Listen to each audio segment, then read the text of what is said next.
Faustino Catalina. Iglesia Noticia. COPE. Estar informado. Saludos amigos, muy buenos días. Hoy es domingo 28 de enero de 2018 y es el momento a esta hora de comenzar los minutos de información eclesial, de repasar lo más destacado de estas últimas jornadas en la actualidad de España y el mundo, que nos va a llevar hasta las 9 de la mañana, en que llegará como siempre la Santa Misa. Este es el programa 1552 que hoy llega a ustedes gracias a Rosa Muñoz en el control de sonido y Amparo Latre en la producción, y con los siguientes titulares. Con el lema Atrévete a ser misionero, la Iglesia celebra hoy la Jornada Mundial de la Infancia Misionera, que cumple 175 años. Santo Tomás de Villanueva y la encíclica Humane Vitae, protagonistas de sendos congresos en Valencia y Alcalá de Henares. El capítulo interprovincial de la Orden Hospitalaria de San Juan de Dios ha analizado sus prioridades para el futuro. Fernando Jiménez Barrio Canal, vicesecretario para Asuntos Económicos, señala la transparencia y el autosostenimiento como prioridades de la Conferencia Episcopal, así como dar a conocer lo que la Iglesia hace en la sociedad. En la entrega de los premios Bravo, el obispo Ginés García Beltrán pide un periodismo profesional al servicio de la verdad, la cohesión social y el bien común. Y en su mensaje para la Jornada Mundial de Medios de Comunicación Social, el Papa alerta sobre las noticias falsas. Francisco ha hecho balance de su viaje a Chile y Perú y esta tarde visitará a la comunidad greco-católica ucraniana de la Ciudad Eterna. Y el próximo viernes, fiesta de la Presentación del Señor, se celebra la Jornada Mundial de la Vida Consagrada. Iglesia Noticia. COPE. Estar informado. Comenzamos hoy con la celebración en este último domingo de enero de la Jornada Mundial de la Infancia Misionera, una iniciativa de las Obras Misionales Pontificias que cumple ya 175 años de su creación por el obispo francés Charles Forben Janson, con el fin de concienciar a los niños de su contribución a la labor misionera de la Iglesia. En esta ocasión, esta jornada lleva como lema Atrévete a ser misionero. Nacho de Gamón, buenos días. Muy buenos días. Alón Fernández tiene 14 años. Cuando tenía 9, sus padres decidieron irse de misión a México y, por supuesto, se llevaron a sus hijos con ellos.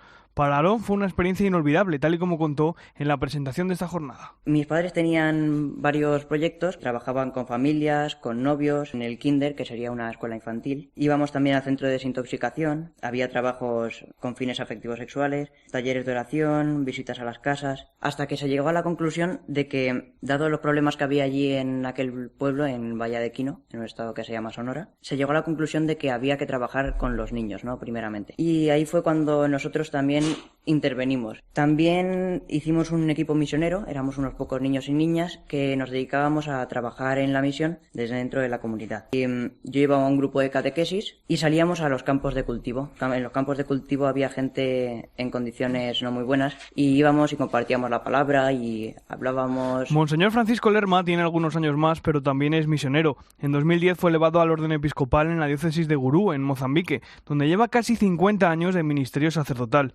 Su vocación misionera le viene desde niño, en el grupo de su parroquia de la infancia, en su Murcia natal.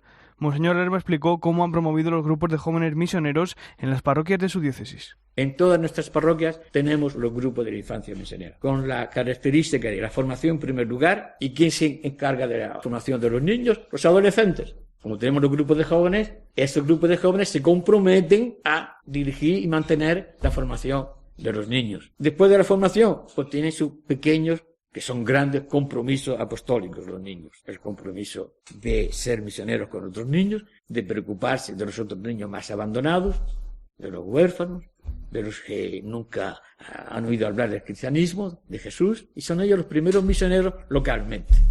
Y después también su aportación económica.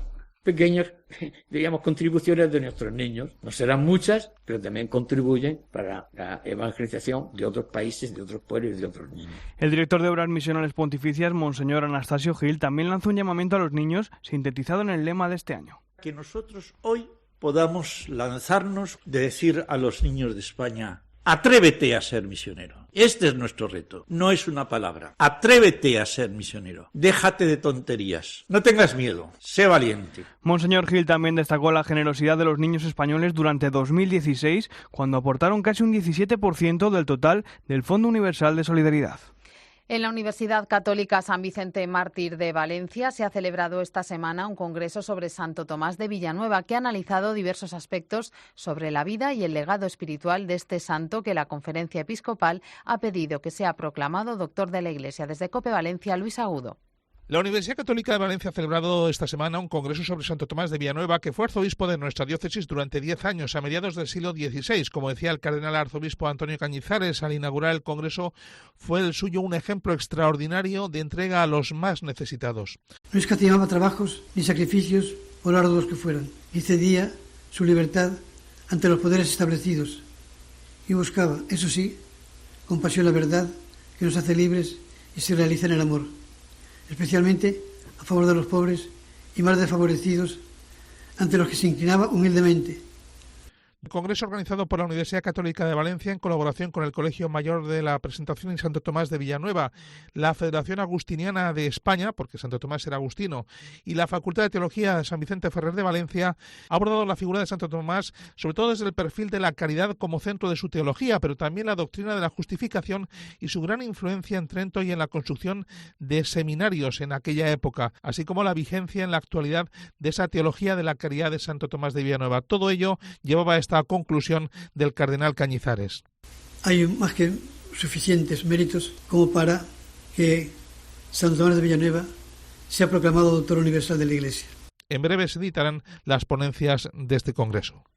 Con el título El triunfo de la vida y la verdad del amor humano, la diócesis de Alcalá de Henares ha organizado un congreso para celebrar los 50 años de la Humanae Vitae, resaltar la dignidad de la vida humana y profundizar en los fundamentos de la moral cristiana. En el espejo de COPE estuvo el obispo de Alcalá, Juan Antonio Rechpla. Una desvalorización de lo que es la sexualidad humana como dimensión esencial de la persona. El cuerpo es la propia persona. Una menos valoración de lo que es la mujer, un trato, diríamos, donde se le puede considerar más como objeto sexual y abusar más de ella. También los gobiernos se les da un arma para que después puedan regular lo que es la natalidad y por tanto entrar en procesos, como lo hemos visto, con un gran sistema de anticoncepción en esta Europa más liberal, pero con sistemas totalitarios en China, etcétera, etcétera, ¿no? Es decir, y después todo lo que afecta al mundo de los jóvenes, con que se les da un arma que pueden no crecer en lo que significa la lógica del don de sí, que les conlleva pues prepararse para el matrimonio y desde el matrimonio fundar familias estables abiertas a la vida. Esa era la primera profecía y todo eso ha pasado. Es más, lo que el Papa decía se ha quedado corto respecto a lo que ahora mismo es la destrucción de lo humano, de la persona humana y de lo que es el ámbito propio del matrimonio y la familia, cuna de la sociedad. Toledo celebró el martes la fiesta de su patrón, San Ildefonso, con una Eucaristía concelebrada por una amplia representación episcopal y sacerdotal en la Catedral Primada, que ha podido contemplar además la exposición dedicada al cardenal Cisneros. COPE Toledo, Cristóbal Cabezas. En su homilía, el arzobispo de Toledo expresaba su emoción de celebrar esta fiesta en rito hispano-mozárabe y bendecía al Señor por el triunfo de San Ildefonso, al que subrayaba Dios otorgó la corona de la inmortalidad por haber defendido su nombre y el de Santa María. Pues significa que el ser humano no se explica desde sí mismo, sino desde la acción defensora de la misericordia de Dios, que nos permite comenzar siempre de nuevo, a pesar de nuestras posibles malas acciones y pecados. Al concluir la Santa Misa, todos los asistentes se trasladaban en procesión a la Capilla de la Descensión, donde se veneraba la reliquia de San Ildefonso. Terminada la celebración, los obispos visitaban la exposición Cisneros, arquetipo de virtudes, espejo de prelados. A la misma también se refería en su homilía Braulio Rodríguez. E igualmente por el deseo de compartir cuanta experiencia estamos teniendo en el recuerdo y homenaje al gran arzobispo cardenal Cisneros, cuyo 5º centenario de su muerte está significando en la diócesis, en la ciudad y fuera de ella. Jornada festiva en Toledo que contó, entre otros, con la destacada presencia de Monseñor Carlos Amigo Vallejo, cardenal arzobispo emérito de Sevilla, y Rencho Fratini, nuncio apostólico en España. El vicesecretario para Asuntos Económicos de la Conferencia Episcopal, Fernando Jiménez Barrio Canal, ha destacado el trabajo por la transparencia y el autosostenimiento como prioridades de la Iglesia Católica en la España de hoy. Lo explicó en una conferencia en la Facultad de Derecho Canónico de la Universidad Pontificia de Salamanca. Desde allí nos informa Verónica Sánchez. Fernando Jiménez Barriocanal establecía debates sobre los retos de la financiación de la Iglesia en el siglo XXI, una entidad autosostenible que trabaja ahora en hacer llegar a la sociedad su modelo de transparencia. Informa que la llamada Ley de Mecenazgo estableció un régimen fiscal para el conjunto de entidades no lucrativas de España muy superior al que preveían los acuerdos Iglesia-Estado. En la actualidad, salvo en el impuesto de construcción de instalaciones y obras, la Iglesia asume idénticos tributos que el resto de entidades del país. Realmente, salvo en el caso de un solo impuesto, que es el impuesto de construcción, instalaciones y obras, la Iglesia tiene exactamente el mismo régimen fiscal. Pero es verdad que la Iglesia tiene que hacer un gran esfuerzo todavía en comunicar mejor a la sociedad lo que hace, en presentar bien sus cuentas, en someterse a revisión, en que todo el mundo vea lo que realmente hace, en contar las cosas mejor y en seguir instando a la gente a que tiene que colaborar. Esas labores la Iglesia las tiene que hacer y por eso nos estamos dedicando a contarlo en todos los sitios. El vicesecretario de Asuntos Económicos de la Conferencia Episcopal Española recuerda que la Iglesia no percibe financiación de los presupuestos generales del Estado. De ahí la importancia de marcarle X en la casilla de la Iglesia al realizar la declaración de la renta. La Orden Hospitalaria de San Juan de Dios ha celebrado en el Escorial un capítulo interprovincial con la asistencia de más de un centenar de representantes de las 3 provincias de la Orden en España, Castilla, Bética y Aragón. Han decidido la unificación en una sola provincia para 2020 y han reflexionado sobre el momento actual y las prioridades de trabajo en el futuro. El hermano Jesús Etayo es el superior general de la Orden Hospitalaria de San Juan de Dios. Creemos que esta decisión nos va a ayudar, por una parte, a nivel de la vida de los religiosos y de las comunidades, a poder plantear modelos de vida comunitaria incluso diversos, más actualizados, quiero decir, más cercanos a los desafíos que hoy tenemos. Y a nivel pastoral creemos que esto nos va a dar más fuerza, más capacidad también de poder trabajar y extender nuestra misión pastoral, nuestra misión apostólica de lo que para nosotros es el centro de nuestro carisma, que es la hospitalidad, que es atender a la gente enferma y necesitada. Actualmente la Orden Hospitalaria cuenta en España con 75 centros sociales y sanitarios, 220 hermanos, unos 12.000 trabajadores y 3.600 voluntarios. El hermano Jesús Etayo considera que la hospitalidad y la acogida es un carisma de máxima actualidad porque da la mejor respuesta a los problemas de nuestro mundo. Nosotros estamos convencidos que la hospitalidad es un espacio pastoral, por supuesto, pero incluso un espacio de compartir con otros, digamos, una respuesta que hoy necesita nuestra sociedad, que es la de acoger, la de atender, la de cuidar, como dice el Papa Francisco, la de cuidar la fragilidad del mundo, ¿no? Y por eso nosotros pensamos que nuestro carisma es de, como suele decirse a veces, ¿no?, de rabiosa actualidad. Sí. Yo creo que hoy, por ejemplo, pues por eso, delante de este gran problema, ¿no?, de los refugiados, de los inmigrantes, que tantas veces lo que encuentran es el rechazo, ¿no?, es la hospitalidad precisamente lo que promueve o lo que intentamos promover es la acogida, la atención, etcétera, ¿no? Y en ese sentido la Orden, en España concretamente, pues está creciendo cada vez más en proyectos de atención a los inmigrantes, a los sin techo, a los que vienen. Y esa es la razón del por qué nuestra misión crece cada vez más, ¿no? Y a veces nosotros nos sorprende incluso, ¿no? Porque las necesidades son cada vez más grandes y estamos convencidos que la hospitalidad es una respuesta, y yo diría una alternativa a la situación que hoy tiene la sociedad. El lunes tuvo lugar la entrega de los premios Bravo que concede la Comisión Episcopal de Medios de Comunicación Social. Su presidente, el obispo electo de Getafe, Ginés García Beltrán, aludió a algunas dificultades del mundo de la comunicación, como la aparición de una nueva verdad definitiva, absoluta e indiscutible, la posverdad, de los filtros burbuja que desde Internet limitan nuestro conocimiento y la proliferación de noticias al servicio de ideologías. Recordó también que la comunicación, los profesionales y las empresas tienen que estar al servicio de las personas y apartarse de las servidumbres a las que obligan las ideologías, las cifras de las audiencias y las cuentas de resultados. Es verdad que la tensión, el quebranto y la polémica dan más rédito de audiencia, pero también dejan una sociedad más deshilachada y menos cohesionada. Es imprescindible superar el discurso del enfrentamiento en nuestros medios, el de la confrontación, la tensión o el odio que estira y visibiliza los extremos y acaba por romper la sociedad. El periodismo no puede contribuir al quebranto de la sociedad, sino a la cohesión de sus miembros, al conocimiento de las razones de los demás y de las propias para facilitar la comprensión de que todos buscamos lo mejor. El servicio al bien común es un servicio a los proyectos comunes que no dividen ni fracturan, sino que suman y acaban multiplicando.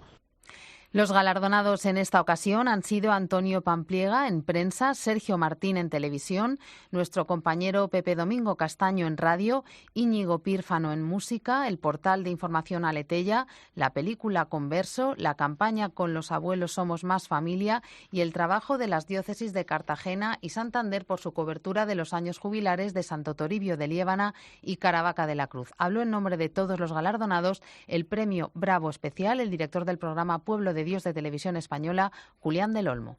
Para vender, en nuestro caso, ofertar la buena noticia, la Iglesia tiene que salir al mercado de la comunicación, sabiendo que este mercado es exigente y competitivo.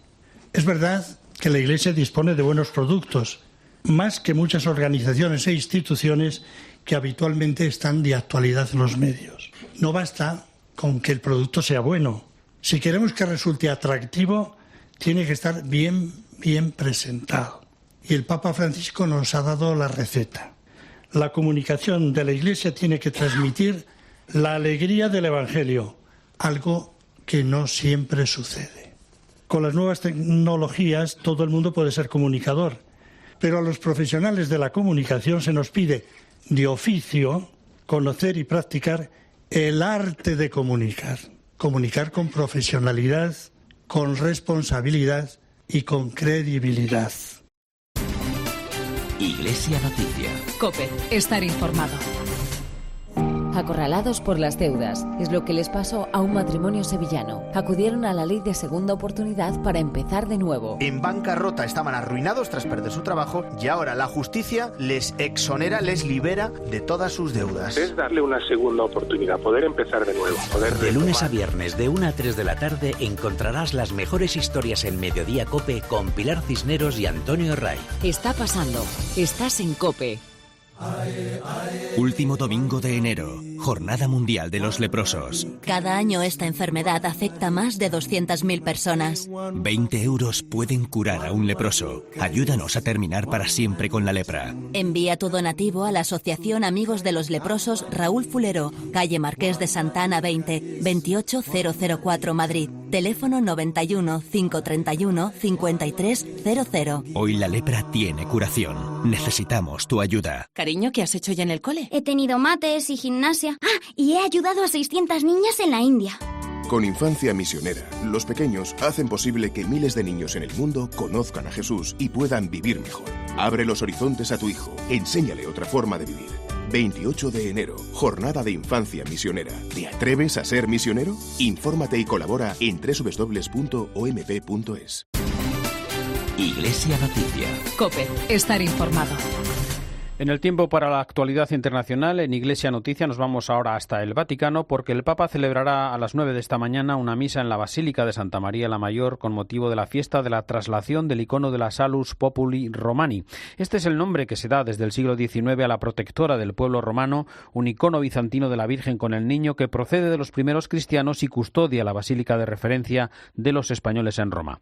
Además, esta tarde el Papa visitará la comunidad greco-católica ucraniana en la Ciudad Eterna. Hasta allí nos vamos con la información de la corresponsal de COPE, Eva Fernández. Buenos días.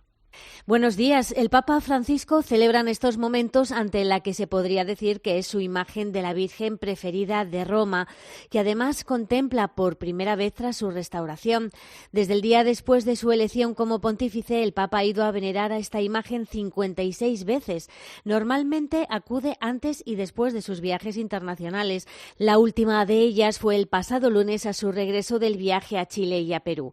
La imagen que representa a la Virgen cargando al niño Jesús que bendice es uno de los iconos marianos más famosos y venerados por los romanos.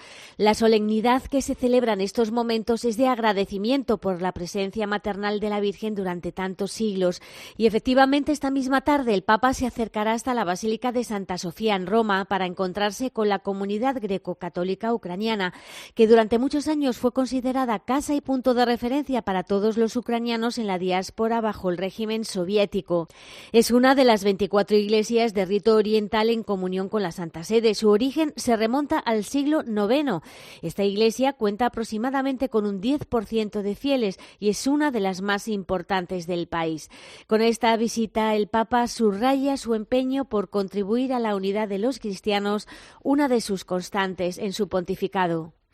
El jueves, en la solemnidad de la conversión de San Pablo, el Papa celebró las segundas vísperas en la Basílica de San Pablo Extramuros como conclusión de la Semana de Oración por la Unidad de los Cristianos en una semana de especial actualidad ecuménica. Cuéntanos, Eva.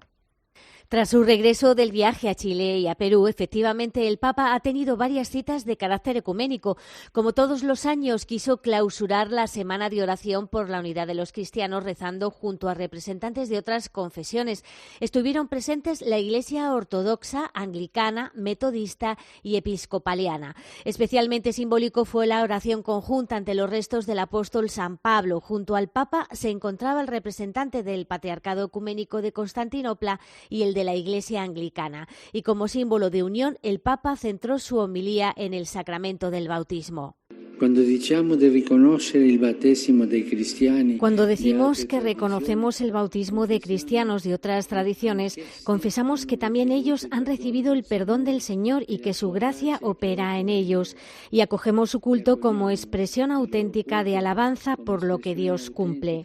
Y también cuando las diferencias nos separan, reconocemos que pertenecemos al pueblo de los redimidos, a la misma familia de hermanos y hermanas amados por un mismo Padre. La stessa famiglia dei fratelli e sorelle amati dall'unico Padre. No se olvidó Francisco de mencionar a los mártires protestantes, ortodoxos y católicos que han entregado su vida por Jesús. Y esta misma semana, por cierto, el Papa recibió en audiencia a la delegación de la Iglesia Evangélica Luterana de Finlandia, que llegó a Roma en peregrinación con motivo de la fiesta de San Enrique. El Papa les pidió que den testimonio de la presencia del Dios viviente y les recordó la situación de grave necesidad en la que viven tantas personas en el mundo, por lo que resulta obligado trabajar juntos por ellos, unidos por un mismo compromiso ecuménico. Y una noticia más desde el Vaticano: la verdad os hará libres, noticias falsas y periodismo de paz. Este es el lema que encabeza el mensaje del Papa para la próxima Jornada Mundial de las Comunicaciones Sociales. Un mensaje de aliento para contribuir a promover un periodismo profesional que busque la verdad y que fomente el entendimiento entre las personas por encima de las ventas o la lucha por las audiencias. Recordamos los puntos más destacados de este mensaje, Eva. Sí, se podría decir que el mensaje contiene los consejos del Papa Francisco para combatir las conocidas como fake news. En el texto, Francisco es tajante a la hora de vincular el fenómeno de las noticias falsas con la codicia incansable y la sed de poder. Asegura el Papa que ninguna desinformación es inocua y que incluso una distorsión de la verdad aparentemente leve puede tener efectos peligrosos. Por estos motivos, ninguno de nosotros puede eximirse de la responsabilidad de hacer frente a estas falsedades. Los periodistas somos los responsables de evitar que se expanda la desinformación, porque nos recuerda el Papa, a la hora de informar, lo importante no es la velocidad e inmediatez con la que contamos las noticias ni el impacto sobre las cifras de audiencia. Lo que realmente importa son las personas. En el mensaje, Francisco invita a poner en práctica un periodismo que sirva de antídoto contra las noticias falsas y contra el mal uso de la facultad de comunicar. Uno de sus consejos pasa por formar a periodistas educados en la verdad. Informar es formar, asegura el Papa, es involucrarse en la vida de las personas. Por eso, la verificación de las fuentes y la custodia de la comunicación son verdaderos y propios procesos de desarrollo del bien que generan confianza y abren caminos de comunión y de paz. Un mensaje, en definitiva, que debería convertirse en manual de consulta obligado para todos los que nos dedicamos a informar. Gracias, Eva. La rueda de prensa del Papa Francisco en su regreso a Roma tras el viaje a Chile y Perú es hoy tema para el comentario de nuestro colaborador en Roma, Antonio Pelayo. Buenos días. Buenos días. ha sido la más endiablada de todas las conferencias de prensa que ha dado Francisco al retorno de sus viajes apostólicos. Los periodistas que le habían acompañado en sus visitas a Chile y Perú centraron muchas de sus preguntas sobre el tema más polémico, su postura ante los abusos sexuales de algunos miembros del clero. Bergoglio no se anduvo con rodeos y volvió a repetir que él no se había apartado ni un centímetro de la línea de tolerancia cero marcada por Benedicto XVI y que había respondido con un no rotundo a todas las apelaciones que le pedían su gracia. Pero un colega le pidió que aclarara qué había querido decir cuando afirmó que para condenar a alguien por esos crímenes necesitaba pruebas de las víctimas. Y aquí el Papa tuvo la valentía de retractarse y reconocer que pedir pruebas a los que han sido abusados era darles una bofetada a quien ha sufrido esa agresión. Hay muchas víctimas, reconoció, que no son capaces, por vergüenza o por lo que sea, de aportar un documento o un testimonio. Y no quedó ahí la cosa, porque pidió perdón a quienes la palabra prueba les había herido. Ha sido una herida de la que no me di cuenta y que no quise, y eso me ha producido un gran dolor. En esa misma conferencia de prensa, Francisco agradeció al cardenal O'Malley, presidente de la Pontificia Comisión para la Tutela de los Menores, que hubiese criticado su uso de la palabra prueba, y aseguró que su declaración le había parecido justa. Es también la primera vez que un papa agradece públicamente la crítica de un cardenal. Algunos parecen no haberse enterado de esta rectificación y siguen atacando al papa tachándole de encubridor de los crímenes de pederastia. La historia se encargará de desmentirlos. Desde Roma les ha hablado Antonio Pelayo. Gracias, Antonio. Los obispos de Guatemala han manifestado su preocupación por la falta de rumbo que muestran los organismos del Estado con un sistema político que vive bajo la dictadura de la corrupción y que pone en gravísimo peligro su existencia mientras disminuye su credibilidad delante del pueblo y aumentan la desconfianza y el desencanto. Muestran también su preocupación por el aumento del empobrecimiento en la mayoría de la población, la migración, el incremento en las deportaciones, la conflictividad agraria, las extorsiones y la violencia, y dejan claro su desconcierto por la falta de cohesión y articulación de los sectores sociales, empresariales y académicos para levantar al país del profundo agujero en el que han caído mientras muchos cristianos permanecen indiferentes, encerrados en su mundo religioso. Por otra parte, los obispos de Colombia han emitido una nota con motivo de las elecciones presidenciales de este año en la que dan 7 criterios de voto ante un evento que puede ser una oportunidad para dar un nuevo paso hacia la construcción de un país que sea patria y casa para todos. Afirman que Colombia necesita ser gobernada por personas íntegras, honestas, dignas, competentes, capaces de vencer la corrupción y la violencia y que se preocupen por la salvaguarda de la casa común. Elkin Álvarez es el secretario general de la Conferencia Episcopal de Colombia. La Iglesia Católica no tiene ni avala ningún partido político o candidato determinado, pero sí invita a sus fieles y en general a todos los ciudadanos con las mismas palabras del Papa Francisco a involucrarse en la política, participando en el debate democrático con seriedad y responsabilidad. La reina doña Sofía entregó el jueves en Burgos los premios Hispania Nostra y Europa Nostra, que premian la conservación, dedicación e investigación de patrimonio cultural. Este año entre los galardonados estaban la Catedral de Tarazona, las iglesias de Lorca reconstruidas tras el terremoto, los campaners de la Catedral de Valencia y la cubierta para las ruinas del monasterio de San Juan de Burgos. Recordamos también que esta semana ha fallecido Julio Manzanares, catedrático y decano de la Facultad de Derecho Canónico, también rector de la Universidad Pontificia de Salamanca entre 1998 y 2002, y que este fin de semana el Departamento de Pastoral de la Juventud celebra un encuentro de jóvenes en Valladolid en el que se va a dialogar sobre el discernimiento y se elegirá a los 2 españoles que participarán en el presínodo que celebrará el Papa Francisco y los jóvenes de todo el mundo en Roma del 19 al 25 de marzo. Terminamos así el informativo Iglesia Noticia en este domingo 28 de enero de 2018. Llega ya la última hora de la actualidad en España y el mundo. Después, la Santa Misa. Hasta el próximo domingo. Un saludo de Amparo Latre y Faustino Catalina.